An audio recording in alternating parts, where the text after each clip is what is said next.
RogueCon 23. That's right. It is here.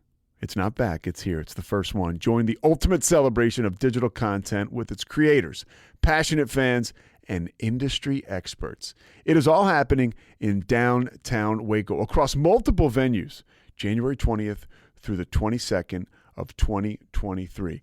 Now, if you want to go, you got to get tickets, and tickets are on sale at RogueCon23.com. That's RogueCon, RogueCon 23.com.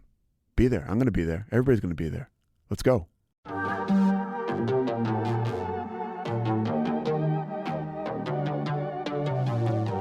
Hey y'all, I'm April. And I'm Caroline. And this is your Bloody Happy Hour. Caroline, are you ready for this? This is your newest guilty pleasure. It's the bloodiest part of your week. Did we say something about it also being happy hour? Show did. Because we about to be sipping on some murder. Bloody happy hour.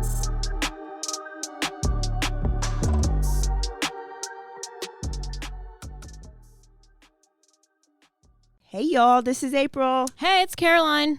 This is Bloody Happy Hour. This is Bloody Happy Hour, and this is Tuesday. We do our Quickie, and we just get right into it and tell you what's going on, the latest in the news. And, yeah, that's what we do. Yeah, let's tell them about our sponsor, though. Oh, yeah. We have a little package called Manscaped. And you know what? It's never too early to play that holiday music, April, and to start thinking about some gifts. So whether it's for family or for friends, you can make this season a little bit more jolly with some Manscaped. Am I right? Yes. Do your little drummer boy a favor and use that Lawnmower 4.0 to avoid another silent night in the bedroom. We don't need that. We don't need that. Then you get to add Manscaped's top of the line shower products to get people thinking, all I want for Christmas is you.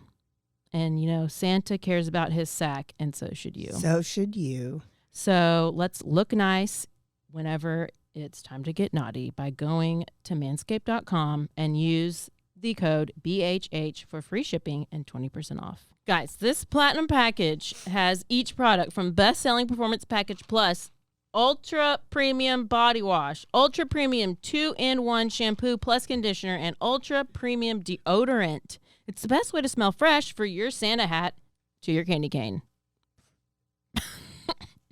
The Lawnmower 4.0 body trimmer and the Weed Whacker nose and ear hair trimmer feature propriety. What? These words are challenging.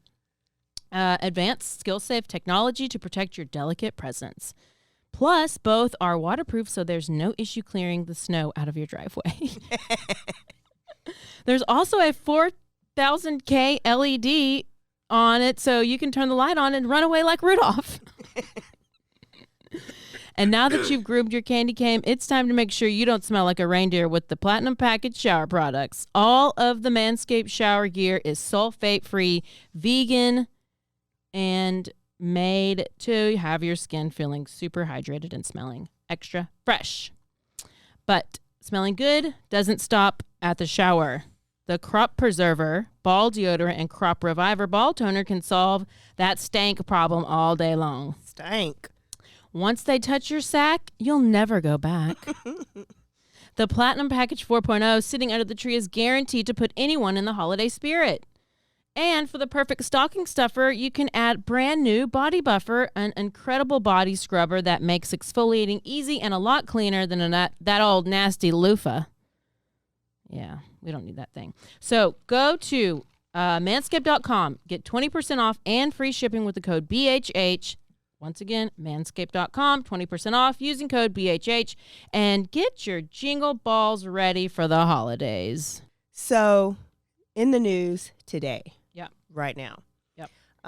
Before I get started on my two, do you have any updates from any of the previous stories? So, let's see. The latest on Idaho. The latest on Idaho. There's that too.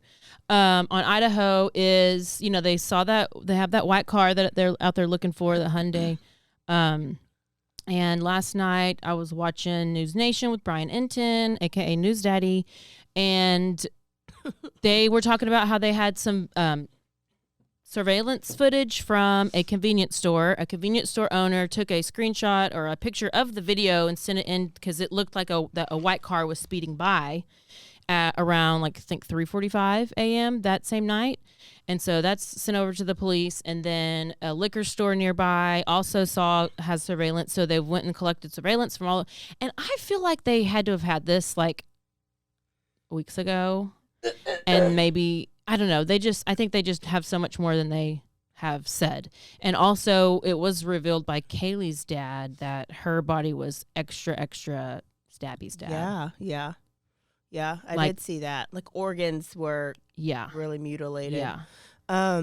Shout out to, I think it was I don't know if it was the convenience store worker or the liquor store worker. I think it's convenience store. That in our own time reviewed hours and hours and hours of footage of that night and before and after just to try to spot that car. Yep. And she wasn't even at work that night, but she was DTF. Shout out for being down to find whoever you are.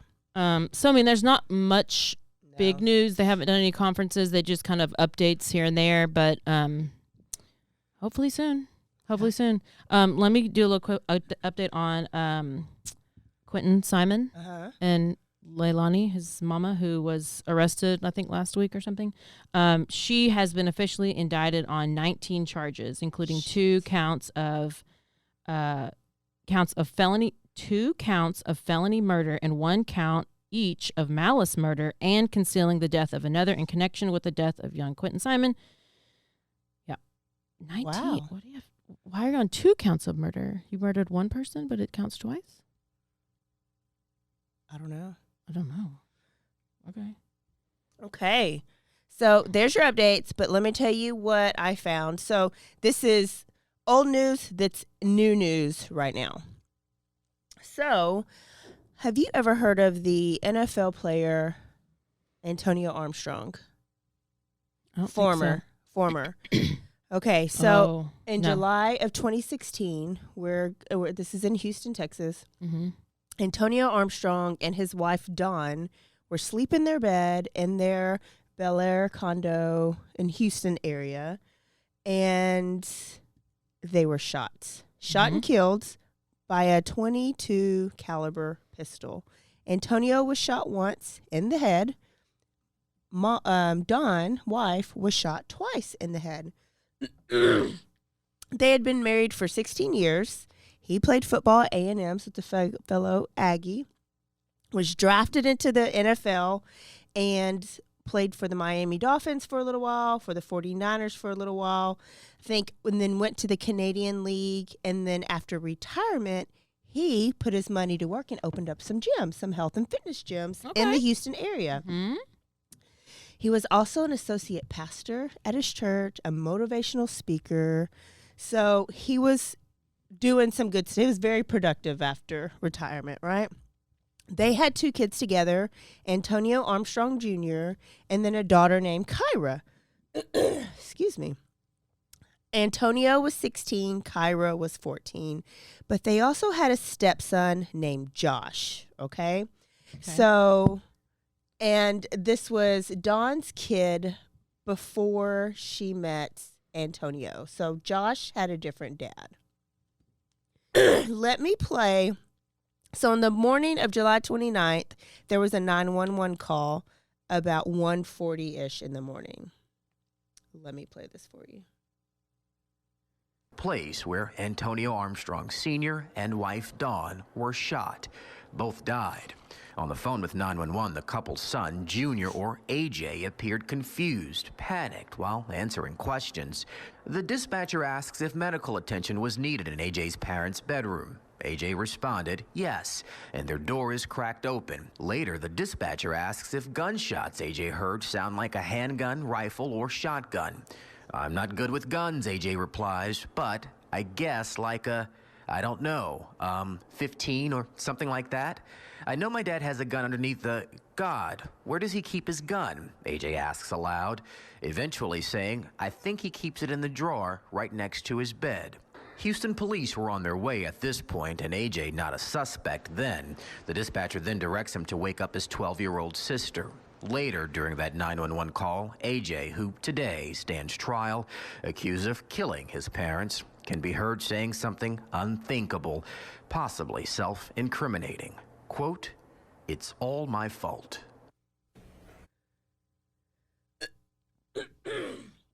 Okay, so they haven't released that I've seen the official 911 call, because what you'll learn is we're still in trial for this. So sometimes when they release the call, it kind of desensitizes the call, and they want the call to be an impact, I guess, in the courtroom. So police got there, parents were shot, AJ made a call, he woke up his sister, and then then the police came, right? So when police got there, they saw no sign of forced entry into their house. There were not any open windows, no way to get inside the house besides the front door, like how they got in, right? Then on the first floor, this was a 3-story condo, the murder weapon was on the table, and so was a note, handwritten note in all caps. And the note said, "I've been watching for a long time." Get me? Oh. Yeah. So they took the gun, they processed it, no fingerprints. It was totally clean, no DNA. But what they also realized is that the alarm had not been triggered, nor had it been turned off until the police got on the scene. So if it was like a break-in, the alarm would have been triggered. They had windows connected to it, all the entries connected to it.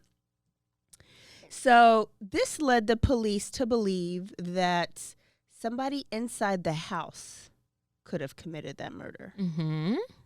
Yes. So they call stepbrother Josh. This is all that night, right? Mm-hmm. And Josh shows up, and there are reports that Josh was high and smelling like weed. Okay. So this is Texas, and in some areas, and for some people, that makes you real sus, right? Oh. Sorry, y'all had a coughing fit right before. Okay, so the daughter was questioned and put in the back of the cop car, and her hands were bagged like with plastic so that they can test for GSR. Yeah. Son AJ did the same thing. They put him in a separate car, bagged his hands, went back and tested it so that they can test for GSR. And I'm pretty sure they did that to Josh too. I couldn't find anywhere the results of the GSR, like if any of them had it. I have to think that they're saving that for trial. So police finished processing the place. They found a bullet hole in the ceiling of the second floor. So on the second floor, they look up, there's a bullet hole in the ceiling. So they follow it to the third floor, and that bullet hole is in the floor of AJ Jr.'s room. Oh. Oh, the bullet? The bullet hole. The bullet hole. So somebody shot a gun, and it went through his floor and came out through the second floor. So he's on the third floor, came through the second floor. Oh. Then in the closet was pillows and comforters balled up with bullet holes in the pillow and in the comforter. So what are you thinking? Was he trying to shoot himself through the pillow? The police said that he was practicing using the gun and muffling the gun sound. So you'll see on movies, they put the pillow over their head, then they shoot the gun because it muffles the gun sound. So he had been practicing in his room, supposedly shooting through his comforter and through the pillow so that there's not a loud sound, because there's a condo. So it's not just like their condo. They have neighbors. Like it looks like apartment complex style type thing. Also, they found a crack pipe in AJ Jr.'s room. Okay. And so he now seems sketchy. Was Hunter Biden with him? Hunter Biden was not with him. Turns out, AJ, So they started questioning family, questioning people around them. Turns out AJ had got kicked out of the private school that his parents paid for drugs, selling drugs, distributing drugs. And he was getting in so much trouble. He was like speeding in his car. He was taking money. Like he was 16 and he was living like Hunter Biden at 16 years old. Strippers, hookers, Everything. drugs, guns. And then when they interviewed him, they said that he had weird behavior. Like he wasn't sad. He couldn't really say anything good about his mom or his dad. And then in the interview, randomly, he said that he saw a masked man inside the house. But on the phone call, he told the people that he was hiding in his closet because he was scared. So now he's changing his story. Oh, hell. Okay? So police are thinking, could AJ Jr. have done this? Now they're interviewing Kyra, the sister. And, they ask the typical question, is there anybody that you think would want to hurt your parents? Are they feuding with anybody? Kyra says, well, my stepbrother Josh, that's older, him and my dad didn't really get along. My dad wasn't his biological dad. He was there, but he wasn't there. Like, he was distant. He acted like he was the black sheep of the family. He was jealous and said that the parents loved them more than they loved Josh. And he was violent. He was using drugs, and that he was hearing voices in the weeks leading up to the murders. He had multiple personalities, and he would go into the bathroom for hours, and he would be in there talking to himself. So now police are like, oh, could this be Josh? Could this be AJ? This is just so weird.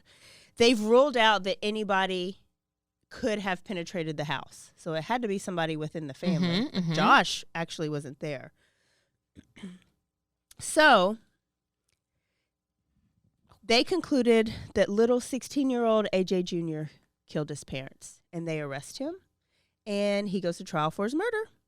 Jury deliberated for 19 hours, and when they came back, it was a hung jury.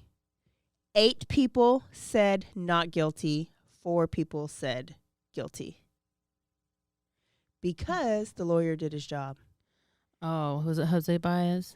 I don't know. Or Baez? No. Whatever. He brought in a reasonable doubt. He made brother Josh look sketchy. So if he wasn't there. Doesn't matter.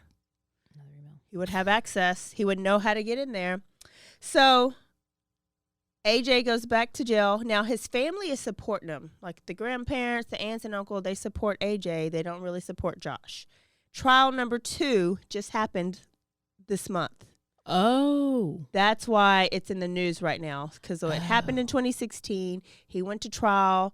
They retried end of November, hung jury again. 8 and 4 again. But this time it is 8 for guilty for not guilty. So they're getting a little bit closer. And so they are supposed to go for the 3rd trial in February of 2023. And so the defense wants to try it again. The thing is, there's no new evidence. You just got to hope that you find a jury that thinks that AJ is guilty. So my question is, what do you think? Yes. Guilty all the way. Yeah. Yeah. Here's a semi number for you. Don't quote me. Do you know that if somebody is murdered in the house, the person who calls 911, there is like a big, like less than half, but close to half of the people who call 911 have done the murder. Like Matt Baker. Think of Matt Baker, right? I'm thinking of the Idaho case. Yes, or the Idaho case. But that's why I remember the Levi King story. Little Robin Doan called 911, and I told you that like popped up in my head that what if she did it? But because that percentage is so high. Oh So he's on trial. Most of the people think that he is guilty, but the thing is you have to beyond a reasonable doubt. Where's this? What state? It's in Houston. It's right down the road. Oh, okay. Yeah. Okay. Well, I'm thinking about Bel Air. No, I'm thinking about Florida, and I'm thinking about the death sentence case. Like sometimes you have to have unanimous, but that's Everything has to be unanimous. well, no, I'm thinking about the Parkland, but that was a different kind of a case. That was the death penalty phase of of his trial, because he didn't really have a trial because he said he was guilty, but they had a death sentence trial. There was like one person who said no and everybody else said yes, but it has to be unanimous. So then it was like, you're not guilty. Wow. And there's no hung. It's just full, or it's all or nothing, I guess. But that's probably just Florida and for the death. But so this is in, okay. So this is in Houston. The trial, and they're going to do it again. In Houston, they're going to do it again. It's going to be the third one. Third time's a charm. It's kind of like our Jessica Chambers chase, right? They're on the third trial. Yeah, I was about to say, yeah. And they tried the Jessica Chambers case. They didn't really try. They were like 2 hours in, and they're like, we can't agree. They are like 18 and 19 hours deliberating, trying to come to a conclusion. And I've been on a jury, and you have bullheaded people that are like just will not move. I find it interesting. Like, are they still doing it are they moving it around at all? Because I don't know. Surely Houston's people. So big. I know, but like, yeah. I mean, I haven't heard of this case, which I could be on the jury if I was there. And now a word from our sponsors.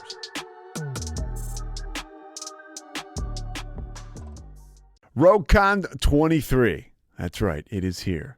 It's not back. It's here. It's the first one. Join the ultimate celebration of digital content with its creators, passionate fans, and industry experts. It is all happening in downtown Waco across multiple venues, January 20th through the 22nd of 2023. Now, if you want to go, you got to get tickets, and tickets are on sale at RogueCon23.com. That's RogueCon. RogueCon 23.com. Be there. I'm going to be there. Everybody's going to be there. Let's go.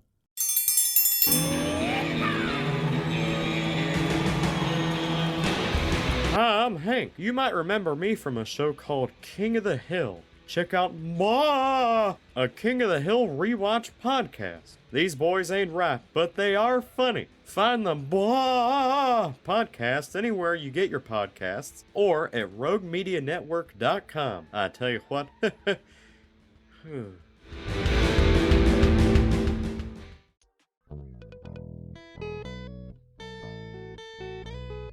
Hi, this is Sarah. And I'm Carter. And this is Some of Our Thoughts. We're two Southern sommeliers, and we want to share everything we love and know about wine. We started hanging out during quarantine and cooking and drinking and listening to music, and we just thought this would be a great way to bring everything we know to you guys. We will make wine knowledge and food pairings easy and approachable. So put on your favorite vinyl, grab your favorite glass of wine, tune into our show, and let's have some fun.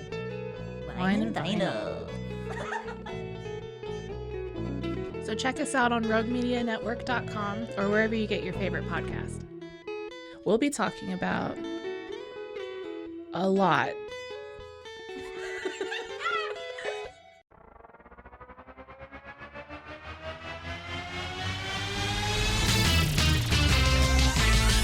Frozen heroes. Gonna tell you about frozen heroes. Gonna tell you about. Hey, I'm Zach. And I'm Mike. And we have a fantastic new podcast to tell you about. Bros, Foes, and Heroes. It's the two of us looking into the world of comics, breaking down some characters that you may have never heard of, and some that are just absolutely ridiculous. Yeah, so Zach comes up with a character each time, and I go into it just completely blind. I don't know who this person is or what their abilities are or anything, and basically I guess we kind of go over their origin story and just some of the ridiculous stuff that maybe, especially Golden Age stuff. Oh, Golden Age stuff is always the best, and we will make sure to highlight all of the shenanigans and just absolute weirdness of everything. Yeah, that's right. So subscribe today and follow us on Instagram at Bros Foes Heroes. And if you don't, I know where you live. Not really, but please subscribe. Bros and foes and heroes. Gonna tell you about bros and foes and heroes. Gonna tell you about.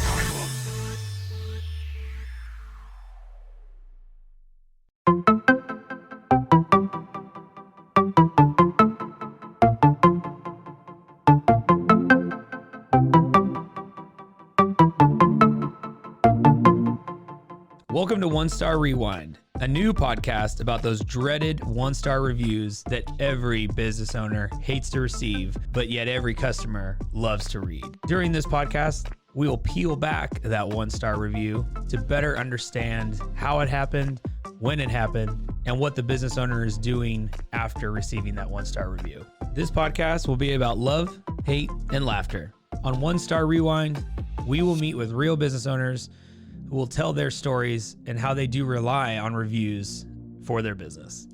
Follow us on Facebook, Instagram, or download us at roguemedianetwork.com. Please subscribe, but only rate and review for not a one-star review. Join us each time for a new review and a new story.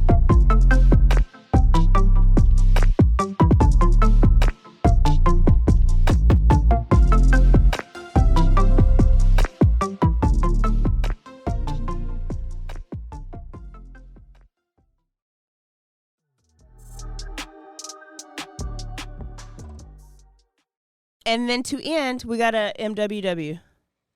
Monday. Wednesday. Monday, Wednesday. Missing White Woman, your favorite. Damn. Her name is Aeris Hammock. She's 24. She went missing in Sacramento, California on December 9th. Okay? She left her house Friday afternoon. She still lived at home with her parents. And she just told her parents she was going out. But she never came back. And so the evening came, and it's just not like her. So mom called her, didn't answer. Dad called, didn't answer. They texted her. She didn't text back. Well, that handy dandy not find my iPhone, like 360 type thing. Live they had it on their phone. Mm-hmm. Yeah. So they tracked her, and they saw her like at a kind of busy like restaurant type area, to where they were like, oh, she's probably hanging out with friends. She's at a restaurant. So they didn't think about it until she didn't call back again. So they go to where her phone had been pinging. They go to this parking lot, and it's like a building, cul-de-sac, and like an ice cream shop's there, some restaurants there. Like it's a busy, high-trafficked area. And they see her car, but she's not in any of the businesses around there. And her car keys were inside the car, and the door was unlocked. Inside the car, her credit cards were in that little console, her driver's license, her wallet, everything was right there. And they described her as very careful. Like she believed in like safety and security, I guess. Like she never would have just left her doors unlocked. She never would have left her wallet and things sitting out because the wrong person sees it, right? And busts your window. And they called the phone while they were inside the car, and her phone was stuck in the glove compartment. She's 24. Her phone was in the glove compartment. Okay. Yeah. So a typical 24-year-old is not going to go into anywhere. Probably none of us now are just going to leave our phone on the glove compartment, right? No. So they got the phone, they looked at the phone, and they noticed that everything had been deleted from her phone for the last 6 months. All phone calls in the last 6 months, all text messages, all emails, any data from the last 6 months. It's just a weird timeline. It's very weird. Very weird. So since then, video footage has appeared, and it shows her walking and with her phone And she's looking for, it just looks like she's looking. Like, she looking for someone? Is she looking for some place? Like, trying to find a certain place? They see her, like, in the main parking lot area, but then they also see her turn the corner and go around to an alley.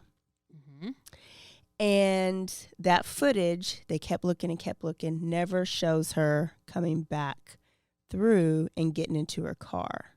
So how did her phone get in her car? How did her stuff get into her car?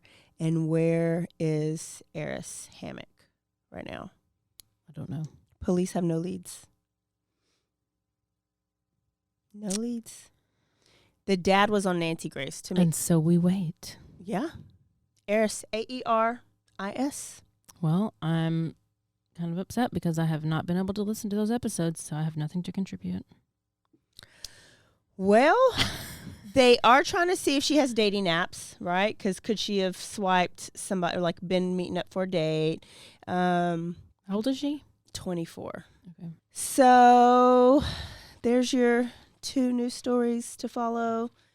We got a court case Caroline can watch for us in February 2023 for the Armstrong case. And then, is it even on TV?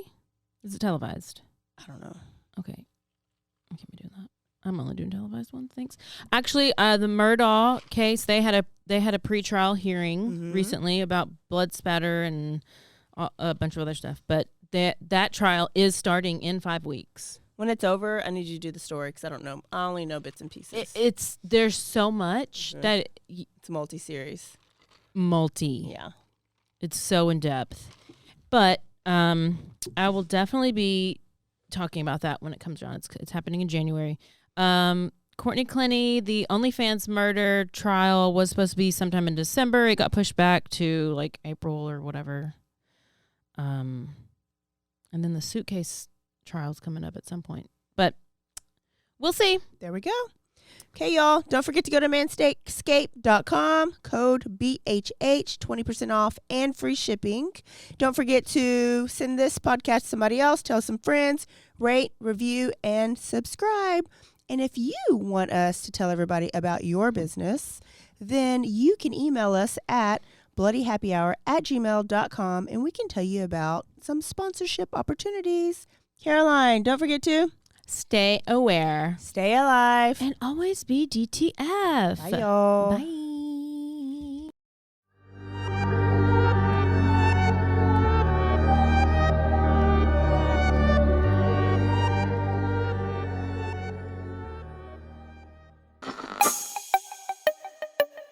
This has been a Rogue Media podcast.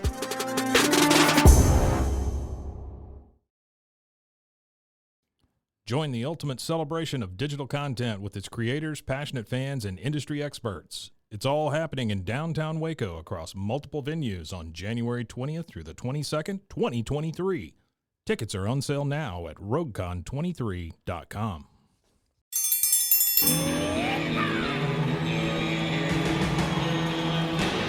Hi, I'm Hank. You might remember me from a show called King of the Hill. Check out a King of the Hill rewatch podcast. These boys ain't rap, but they are funny. Find the podcast anywhere you get your podcasts or at roguemedianetwork.com. I tell you what.